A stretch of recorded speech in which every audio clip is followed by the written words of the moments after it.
Hi guys, ചക്ക വരട്ടി സൂക്ഷിക്കുന്നത് നിങ്ങൾ കേട്ടിട്ടുണ്ടാവും. അതുപോലെ തന്നെ മാമ്പഴവും ഒരു വർഷം വരെ കേടുകൂടാതെ സൂക്ഷിച്ചു വെക്കാനുള്ള റെസിപ്പിയാണ് ഇന്നത്തെ എൻ്റെ ഷോർട്ട് വീഡിയോ. കർക്കിടക മാസം തുടങ്ങി, ഈ വർഷത്തെ മാമ്പഴക്കാലവും കഴിഞ്ഞു തുടങ്ങി.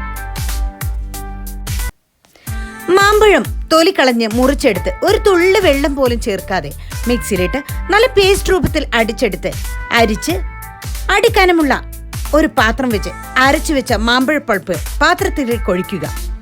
തിള വന്നു തുടങ്ങിയാൽ 1 ടേബിൾ സ്പൂൺ നെയ്യ് ഒഴിച്ച് നല്ലവണ്ണം ഇളക്കി കൊടുക്കുക. തിള വന്ന് അതിലെ വെള്ളത്തിന്റെ അംശം വറ്റി തുടങ്ങിയാൽ മധുരത്തിന് വേണ്ടുന്ന ശർക്കരയും ചേർത്ത് കൊടുക്കാം. ഇനി ഫ്ലേവറിന് വേണ്ടി അല്പം ഏലക്കാപ്പൊടിയും 1 നുള്ളു ഉപ്പും ചേർത്ത് കൊടുക്കാം. നാരുള്ള മീഡിയം വലിപ്പത്തിലുള്ള ഒരു 20 തനി നാടൻ മാമ്പഴമാണ് ഞാൻ ഇതിനായി എടുത്തിട്ടുള്ളത്.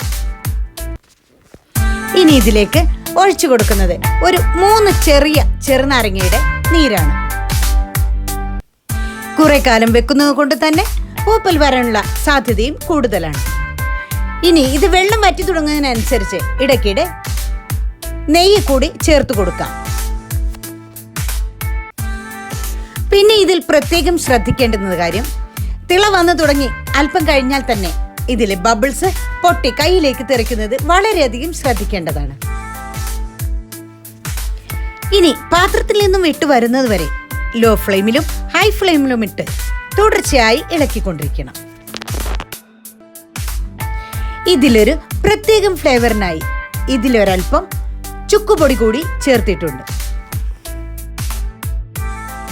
ഏറെക്കാലം സൂക്ഷിക്കേണ്ട ഒന്നാണെങ്കിലും ഈ വരട്ട് മാമ്പഴം കിട്ടാത്ത കാലത്ത് പായസം വെക്കാനും അടയുണ്ടാക്കാനും എല്ലാം ഉപയോഗിക്കാമെങ്കിലും തനിയെ കഴിക്കാനാണ് ഞങ്ങൾക്കിഷ്ടം.